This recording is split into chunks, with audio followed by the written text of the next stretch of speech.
headlines. This is Democracy Now!, democracynow.org, The War and Peace Report. I'm Amy Goodman. We turn now to the future of the Internet. The Federal Communications Commission, or FCC, is scheduled to vote today on new rules that may effectively abandon net neutrality, the concept of a free and open Internet. The FCC announced plans last month to let Internet providers charge media companies extra fees to receive preferential treatment, such as faster speeds for their products and content. Under previous regulations struck down earlier this year, providers were forced to provide all content at equal speeds. Just steps from the FCC, demonstrators have set up tents and banners reading "Save the Internet." Protesters with the Occupy the FCC encampment are calling for federal regulators to reclassify broadband service as a public utility, which would allow for the requirement of net neutrality rules. Since last Friday, 3 of the FCC's 5 members have talked with the protesters. The Commission's chair, Tom Wheeler, stopped by and reiterated his commitment to an open Internet. Listen closely because there's a lot of background noise. We are for, and I am for, an open Internet, a robust Internet, a fast Internet, and that there is only one Internet. There's not this Internet for these folks and this Internet for these folks.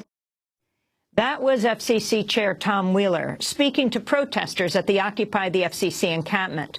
On Wednesday, 36 Democratic members of the House of Representatives sent a letter urging Wheeler to use the agency's authority under Title II of the Communications Act to protect the open Internet.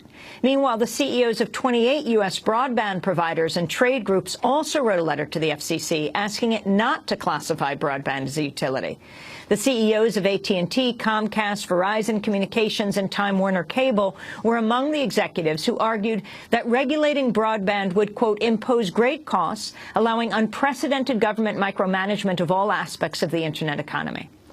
Well, for more, we host a debate now on net neutrality.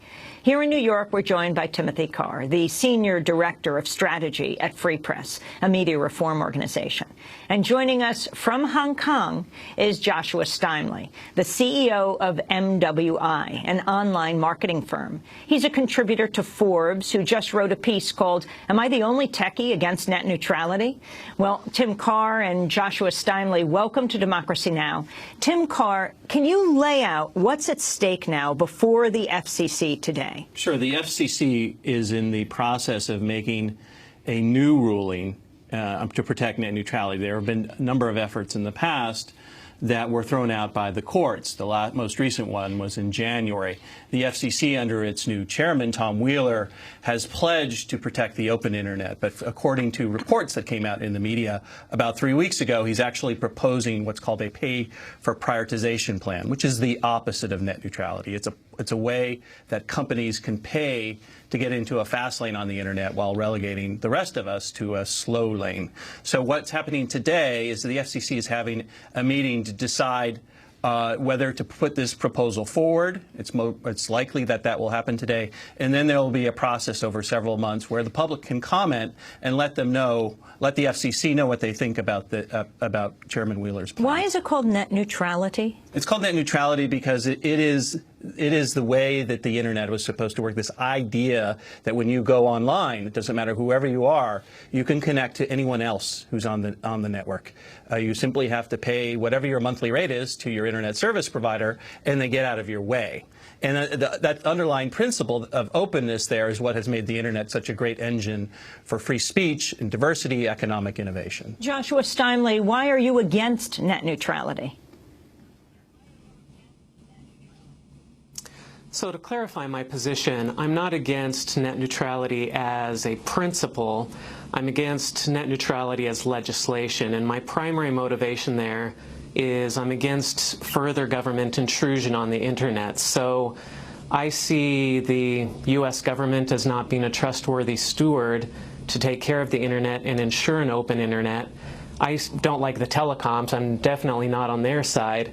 But I see the telecoms as bad, the U.S. government as worse, and I don't see how we add up bad plus worse and end up with better.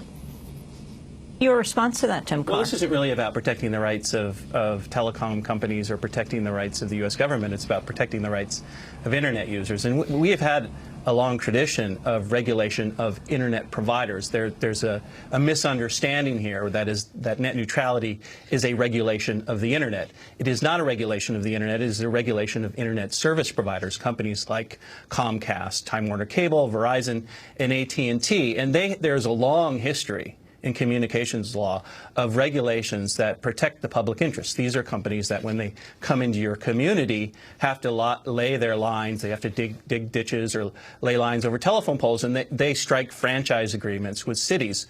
That is a basic regulation of Internet service providers. Net neutrality prevents them from blocking our content, censoring our speech, and allows us to connect to anyone else online without this kind of discrimination. Your response to that, Joshua Steinle? Well, my concern is that if we have net neutrality legislation, we can't trust the telecoms to police themselves. They're not going to say, oh, yes, we're handling the traffic the way it's supposed to be handled. So the government's going to step in and say, we need to ensure that this traffic's being handled correctly. That means we need to install hardware, we need to install software to verify that this traffic's being handled correctly. This is the same organization that 1 year ago we discovered has been spying on American citizens. This is the same organization that executes U.S. citizens in violation of their Fifth Amendment rights. This is the same organization that has proven that it's fairly incompetent at providing any sort of product or service. We have bridges falling down. We have issues with every industry that the government touches. I don't trust that entity, that organization, to provide oversight for the Internet or for these Internet telecoms.